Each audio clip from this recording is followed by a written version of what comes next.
The most common wound in the human psyche is the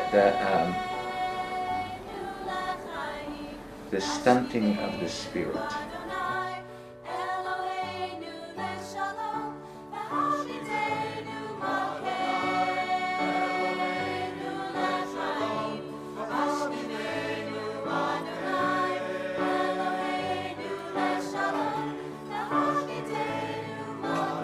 One of the most amazing things that happened for me when I arrived at Beit is that Rabbi and Harriet viewed my experiences as something that could benefit other people. I'm an ex-convict, a recovering alcoholic.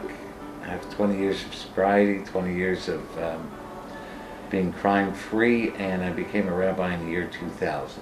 I have always believed that good treatment or good therapy has to be individualized. They viewed my experience as something that could serve other addicts in recovery well, just based on my own experiences in life. One of the philosophies of Beit is, and it's also a Jewish teaching, teach each child according to his way. Beit I think really allows a person to be themselves. That most people have not been raised in their own uniqueness. As opposed to trying to squelch my rebellious nature, they encouraged it. They tried to point it in a direction that maybe would be a little more effective. One of the things I love about working at the Beit is the Beit's commitment to personalizing care. We have an integrated program. The integration of the 12 steps of AA and psychotherapy and Jewish wisdom and spirituality. What I bring to Beit is a way of seeing Torah and spirituality as something that's very tangible, very real, very touchable, very usable. The majority of the people who come here are Jewish. We work with everybody, and we're a Jewish faith-based program. Both are true. People who aren't have to agree to participate in the Jewish part of the program because it's an integral part of the treatment. I use Torah as our roadmap. Today I'm supposed to meet some guy who does Torah Tai Chi. We like an addiction to Egypt, that it is slavery. People come and volunteer, whatever they can do, I say yes. Harriet Rosetto issued a challenge to me when we were in prison. We were telling her how she should run her, at that time, just halfway house for ex-cons because she's a social worker. What does she know? She got rather defensive and hostile, actually, and she threw down a challenge. She said, if you're so smart and you know so much, why don't you help me when you get out? And I showed up, and I'm not sure who was more surprised, her or me. My relationship with Harriet grew from discussing ideas and thoughts into a love affair. We were married in 1990, and we've been married for 18 years. We're best friends. We work together. We live together. We sleep together. We're together a lot. And we have a great life together. I'm blessed. And together we have evolved from a sober halfway house for people getting out of jail to be a comprehensive, integrative addiction recovery center for people from all over the United States. I've struggled with all different kinds of drugs. We build a community. And ways to get out of my head. We build responsibility. The addiction to perfection that manifests in either controlling your food or abusing a substance. We build decency. It's really about, living in a world where perfection is overvalued. I see a tremendous amount of trauma. As a result, people don't feel like they matter. I see quite a bit of depression as well as anxiety. Just not using is not enough. One of the most important things I try to do is first identify what the patient's goal is. I've been in so many treatment centers. And then seeing what role behavior therapy, what role pharmacotherapy, including the use of medications, will play in helping them accomplish that goal. This is the only place that I've found has helped me, truly helped me. It's about not settling for the lowest common denominator, but rather raising the bar for ourselves. We have 12-step groups, and we have Torah study, and we have creative writing, and we have relationship group, and we have music therapy and surf therapy. We have a choir and a band and an original play that the residents wrote that they perform. Dear Benji, happy birthday to you. My name is Benji, and I am an alcoholic member of this community. I lived on the street, and I ate out of trash cans, and I got high, and I shot drugs, and I drank a lot of alcohol. If you just stick with it and stay sober, each year you get better and better and more respect, and people take you more seriously, and things will come to you. And you know, thank God I'm really actually gonna buy a house. I mean, I can do that no problem. I mean, it's a problem, but We're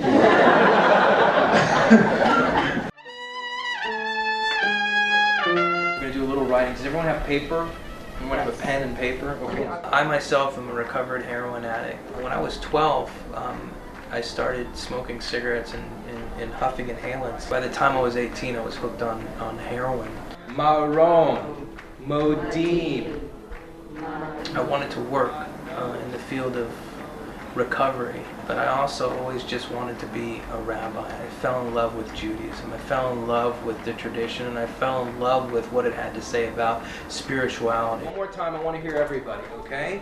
Maron, Modim, Manos, Modim. I really wanted to be a rabbi and not just an addiction counselor with a lot of Jewish background.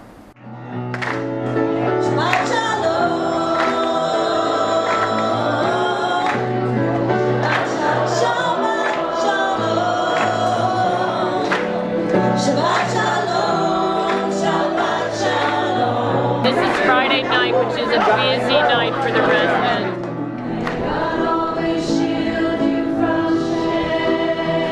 The truth is transcendence. And if you don't have a song, and if you're not singing your unique song that you were created to sing, then you're lost.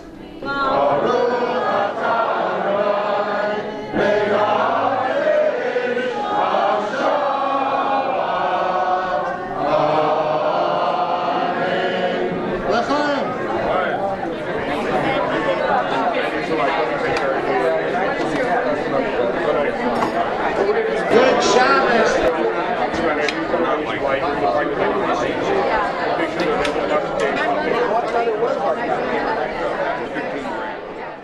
My mom talks for 5 minutes, we all listen. My sister talks for 5 minutes, we all listen.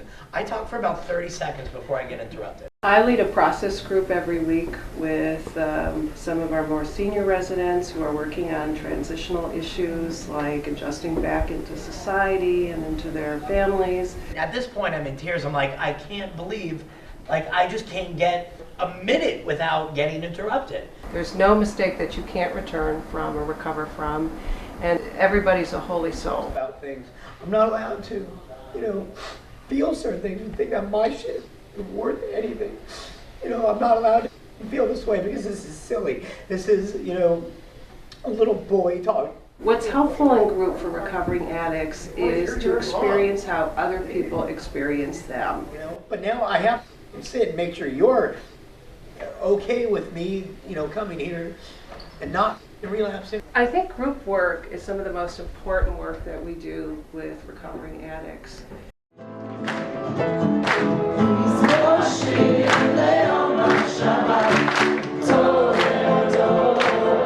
I think music is very powerful in recovery. Lots of different ways that the residents can get involved in the music program to enhance the experience of becoming sober.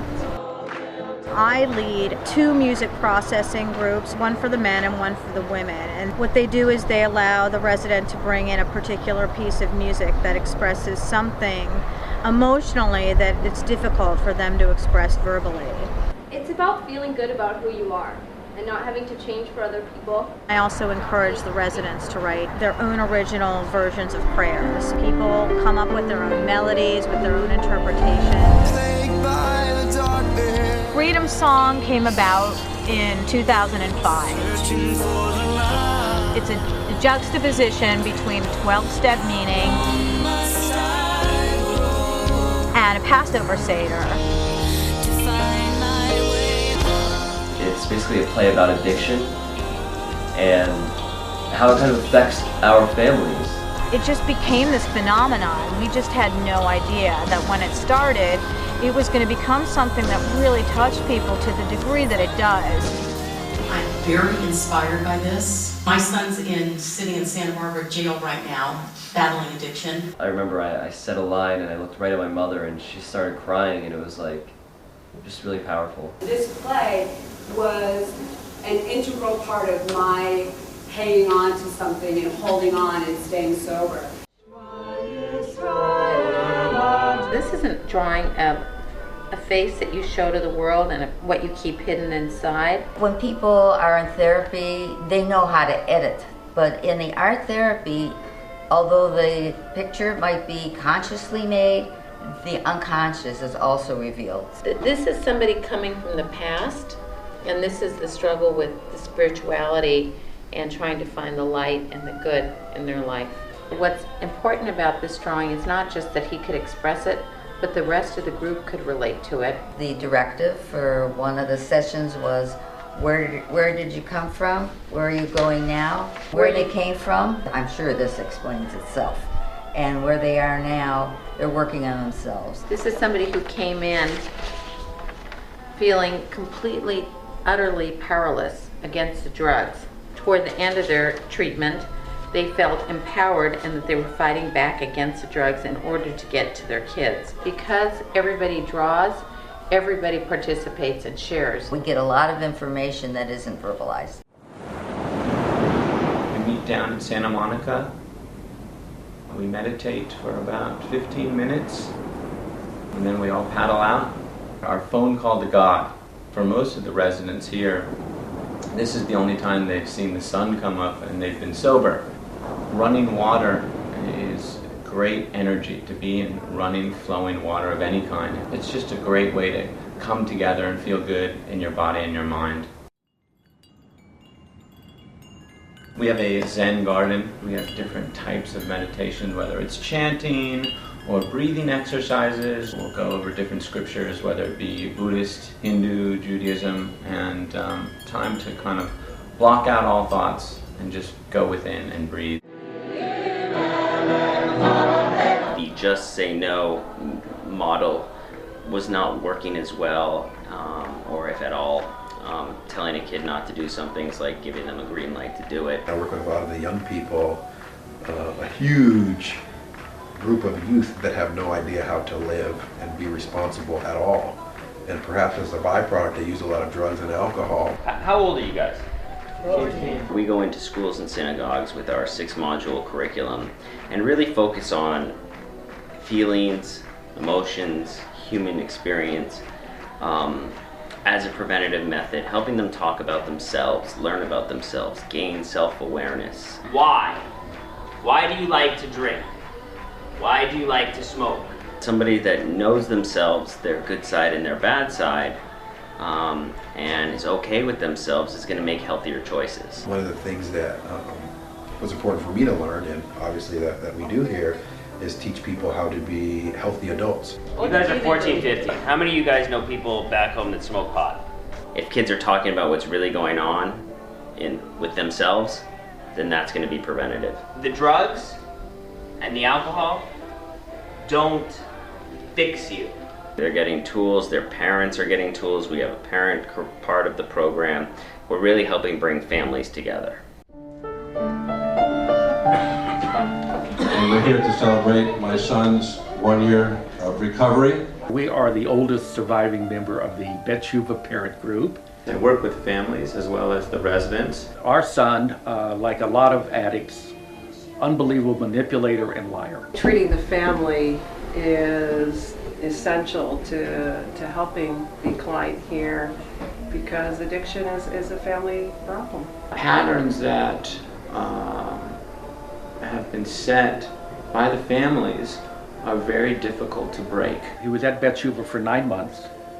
He was put on the right track, something that I couldn't do. What I really try to do is point out some of the patterns and challenge my clients. There's a way of getting rid of the grief and the pain by sharing your story with other people. The family can have a healthier dynamics of working with one another. He's married today, has 2 children, has a house, and has a business. We are so eternally grateful to this community. We owe a debt of gratitude to Beit that is almost impossible to repay. For allowing us to open up our hearts, to see the world again, to have hope again.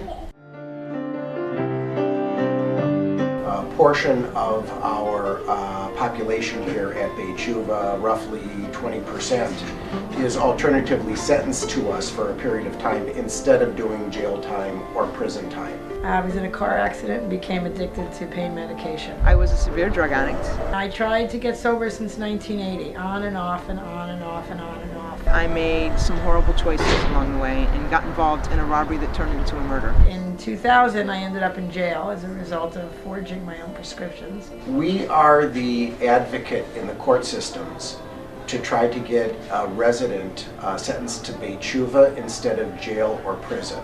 I had picked up my 3rd felony and I was on probation and had a 5-year joint suspension, and I came here while I was fighting my 3rd case. One day a woman came to visit me, and she was from a place called Beit. She took an interest in my soul. We're looking for someone, I think primarily someone who is taking responsibility for the fact that their life is a train wreck. They offered me a chance to come to this rehab instead of staying in jail for longer. There's not too many other drug treatment facilities that have or have a department like this. I was very lucky to have Beit be so well respected by the court system that the judge gave me the year sentence here instead of prison for 8 years. I came directly here because I'm really tired. I was welcomed by the community. I'm doing a lot of time in prisons. I don't know how to relate. And I was loved through all of the adjustments that I had to make to be able to feel comfortable back in society after being incarcerated for 23 years. I definitely don't know it all, but I'm grateful I'm not who I used to be, and hopefully I can become who I was meant to be here. Judaism with the faith-based program, with the 12 steps, and with the therapy. Something happened here. I changed. All 3 just clicked, and it just worked. Today, I am a straight A college student. I found the hole in my soul. I'm very happy to be alive.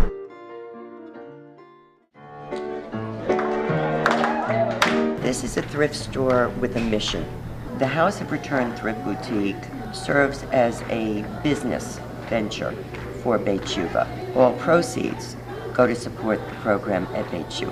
The thrift store is a designated Department of Rehabilitation on-the-job training worksite. We have part-time employees, full-time employees, and we have our interns who are residents currently. 20, 40, 60, 80, 100, We service a customer who is anywhere from Park Avenue to Park Bench. They roll up in their Bentleys and they roll up in their bikes. It reminds me of a cross-section of our own residents at Beit. Because we don't take any government funding, and because I don't take insurance, there are no boxes that I have to put people into. I was court ordered here for 6 months. There are 3 different levels of residence here. And at 6 months, my counselor said, why don't you stay for 7? There's a primary care, a sober living, and an independent living. I said, sure, I'll stay for 7. He said, why don't you stay for 10? I said, sure, I'll stay for 10. Sober living and independent living pays rent. And at 10 months, my counselor and my whole team said, Cha, we think you're ready to go. Primary care residents, some do and some don't. And I said, well, I'm so close to a year. Maybe I'll just get my year just to be safe, and then I'll leave. We do not consider money a reason to bring someone in or not. and I ended up staying for 13 months. If people need to be here for a couple of years, they can stay a couple of years. I have not stayed sober since I've been here. That's the great thing about this place. When I relapsed, Beit Shuva, the community members were texting me on my phone, just saying, you know, just let me know you're okay, let me come get you. It's really I'm not pushed out until I'm ready. Beit Shuva wasn't willing to give up on me yet, and so I came back. We get most of our funding through donors. They can move from primary care to sober living and then to independent living. I've been a resident of Beit Shuva for 211 days. I've been sober for 211 days. Our biggest fundraiser is our gala once a year. Out of the prison, out of the jail, your soul is a tempest, your spirits prevailed. The struggle you went through, when you thought you had failed, our promises, You know, it's interesting to come in a place and everybody puts their hand out and says welcome. It's a community. It's not like other treatment centers where they just focus on, you know, one cookie cutter approach to everyone. It's an intelligent, growing, transforming place. Thank God for Beit Shuva. I really believe that Beit Shuva saved my life. It worked for me. Recovery is possible. I'm a successful stockbroker by day, crack cocaine addict by night, completely unable to stop. I gave up that there was any hope for me. I heard about Beit Shuva, and they said Jewish rehab to me. I knew nothing about Judaism, but I said, maybe this could help me. I found parts of me I never knew existed. My life changed. And today, I've gone back in my education and currently in the midst of completing graduate school and work here as the program coordinator. So I'm a proud product of Beit Shuva.